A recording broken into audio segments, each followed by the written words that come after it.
ఓం నమో శ్రీ లక్ష్మీ వెంకటేశ్వరాయ శ్రీ మహాగణాధిపతియే నమః.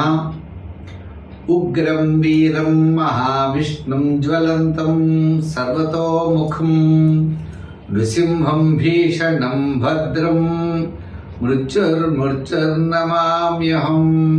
ప్రేక్షకుల నమస్కారాలు తెలియజేస్తూ మనం ఈ మాసం అంటే జూన్ నెల రాశులకి ఎలా ఉంటుందనేటువంటి విషయాన్ని స్పష్టంగా తెలుసుకుందాం. మరి గ్రహాల యొక్క పరిస్థితి చూసినట్లయితే మనకి మేషరాశిలో వృషభ రాశిలోకి వచ్చేటప్పటికి రవి ఉన్నాడు, మిథున రాశిలో గురుడు, కర్కాటక రాశిలో కుజుడు, మరి మేష రాశిలో శుక్రుడు, శనేమో మీన రాశిలో శని, రాహు కుంభరాశిలో, కేతు సింహరాశిలో. ఈ విధమైనటువంటి గ్రహాల యొక్క సంచారం ఉండడం ద్వారా ఇది సర్పదోష సంబంధమైందని అంటూ ఉంటారు. ఏదైనప్పటికీ దీని యొక్క ప్రభావం వల్ల అవచ్చు మనం వ్యక్తిగతమైనటువంటి రాశులకి ఈ జూన్ నెల ఎలా ఉంటుంది అనే విషయాన్ని మనం బాగా ఆలోచిద్దాం. తద్వారా సులభమైన పరిహారాల ద్వారా ఈ రాశుల్లో ఉన్నటువంటి మనకి సులభమైన పరిహారాల ద్వారా తప్పనిసరిగా దానిని మనం చెడు ప్రభావాన్ని నివారించుకుంటూ సన్మార్గంలో వెళ్ళడానికి జ్యోతిషం ఒక లైట్లా మనకు ఉపయోగపడి ఎంతో ఉపయోగకరంగా ఉంటుంది. ఇది హ్యాండ్ బుక్ అంటారు, కరసాధన లాంటిది పంచాంగం. చేత ఖగోళంలో ఉన్నటువంటి గ్రహాల ఆధారంగా తీసుకుని చెడు వస్తుందనేప్పుడు జాగ్రత్తలు, మంచి వస్తుందన్నప్పుడు కొంచెం వేగవంతంగా వెళ్ళి మన విజయాన్ని మనం సాధించగలుగుతాం.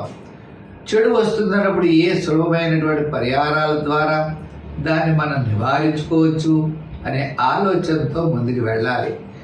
దీన్ని ఒక గైడెన్స్గా మాత్రమే స్వీకరిస్తూ మనం వెళ్ళినట్లయితే తప్పకుండా మన విజయాన్ని సాధించగలుగుతాం.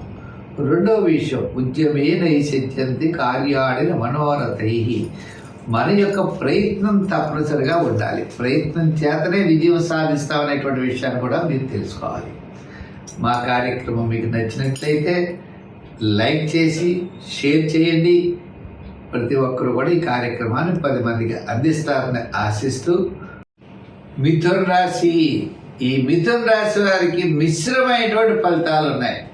అయినా శుక్రుడు అనుకూలంగా ఉండడం ద్వారా విందులు వినోదాల్లో పాల్గొనే అవకాశాలు ఉన్నాయి. పుణ్యక్షేత్రాలను దర్శించే అవకాశాలు ఉన్నాయి.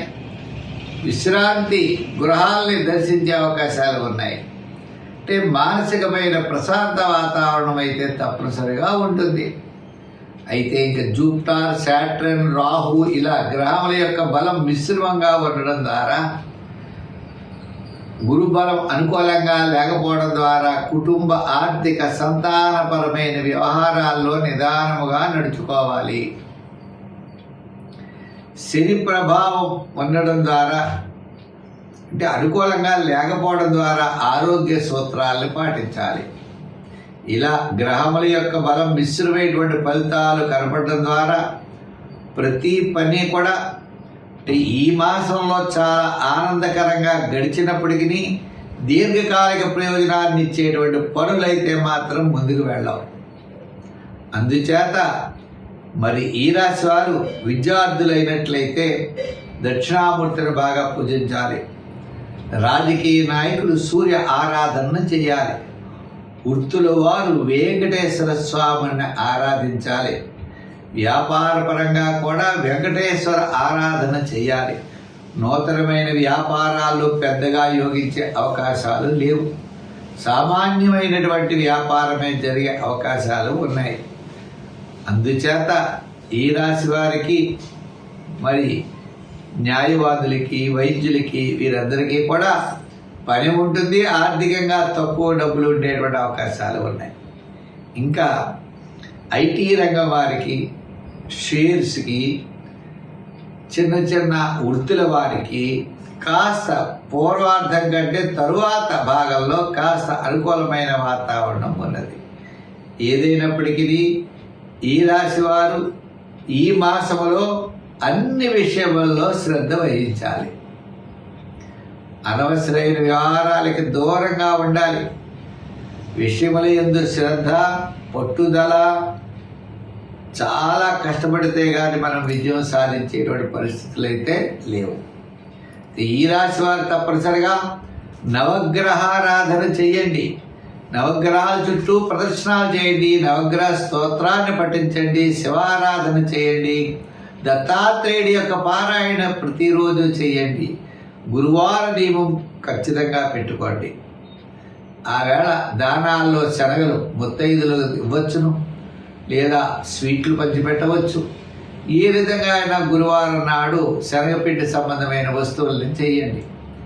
సంఖ్యల్లో 5, 6, 8 రంగుల్లో లైట్ బ్లూ, గ్రీన్, ఎల్లో రంగుల్లో మీరు ఎక్కువగా ధరించండి. తద్వారా మీకు కాస్త మానసికమైన ప్రశాంతత ఉంటుంది. అన్ని విషయాలతో శ్రద్ధతో కనుక ముందుకు వెళ్ళినట్లయితే తప్పకుండా వ్యతిరేకమైన ఫలితాలు ఉండవు. మనం ఇబ్బంది పడేటువంటి అవకాశాలు కూడా చాలా తక్కువ ఉంటాయి. మిథున రాశి. ఈ మిథున రాశి వారికి మిశ్రమైనటువంటి ఫలితాలు ఉన్నాయి. అయినా శుక్రుడు అనుకూలంగా ఉండడం ద్వారా విందులు వినోదాల్లో పాల్గొనే అవకాశాలు ఉన్నాయి. పుణ్యక్షేత్రాలను దర్శించే అవకాశాలు ఉన్నాయి. విశ్రాంతి గృహాలని దర్శించే అవకాశాలు ఉన్నాయి. అంటే మానసికమైన ప్రశాంత వాతావరణం అయితే తప్పనిసరిగా ఉంటుంది. అయితే ఇంకా జూపిటర్, సాటర్న్, రాహు ఇలా గ్రహముల యొక్క బలం మిశ్రమంగా ఉండడం ద్వారా, గురు బలం అనుకూలంగా లేకపోవడం ద్వారా కుటుంబ, ఆర్థిక, సంతానపరమైన వ్యవహారాల్లో నిదానముగా నడుచుకోవాలి. శని ప్రభావం ఉండడం ద్వారా, అంటే అనుకూలంగా లేకపోవడం ద్వారా ఆరోగ్య సూత్రాలను పాటించాలి. ఇలా గ్రహముల యొక్క బలం మిశ్రమైనటువంటి ఫలితాలు కనపడడం ద్వారా ప్రతి పని కూడా ఈ మాసంలో చాలా ఆనందకరంగా గడిచినప్పటికీ దీర్ఘకాలిక ప్రయోజనాన్ని ఇచ్చేటువంటి పనులైతే మాత్రం ముందుకు వెళ్ళవు. అందుచేత మరి ఈ రాశి వారు విద్యార్థులైనట్లయితే దక్షిణామూర్తిని బాగా పూజించాలి. రాజకీయ నాయకులు సూర్య ఆరాధన చేయాలి. వృత్తుల వారు వెంకటేశ్వర స్వామిని ఆరాధించాలి. వ్యాపార పరంగా కూడా వెంకటేశ్వర ఆరాధన చేయాలి. నూతనమైన వ్యాపారాలు పెద్దగా యోగించే అవకాశాలు లేవు. సామాన్యమైనటువంటి వ్యాపారమే జరిగే అవకాశాలు ఉన్నాయి.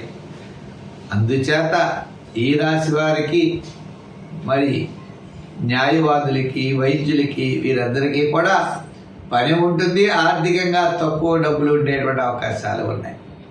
ఇంకా ఐటీ రంగం వారికి, షేర్స్కి, చిన్న చిన్న వృత్తుల వారికి కాస్త పూర్వార్థం కంటే తరువాత భాగంలో కాస్త అనుకూలమైన వాతావరణం ఉన్నది.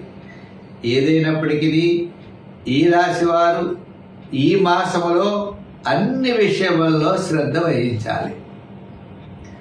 అనవసరమైన వ్యవహారాలకి దూరంగా ఉండాలి. విషయముల యందు శ్రద్ధ, పట్టుదల, చాలా కష్టపడితే కానీ మనం విజయం సాధించేటువంటి పరిస్థితులు అయితే లేవు. ఈ రాశి వారు తప్పనిసరిగా నవగ్రహారాధన చెయ్యండి. నవగ్రహాల చుట్టూ ప్రదర్శనలు చేయండి. నవగ్రహ స్తోత్రాన్ని పఠించండి. శివారాధన చేయండి.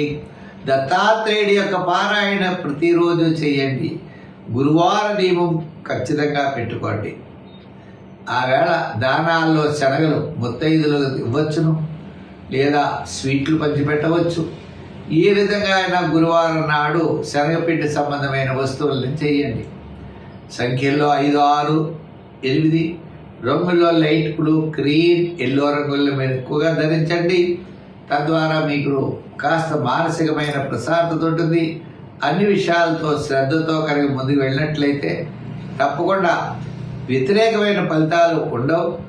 మనం ఇబ్బంది పడేటువంటి అవకాశాలు కూడా చాలా తక్కువ ఉంటాయి.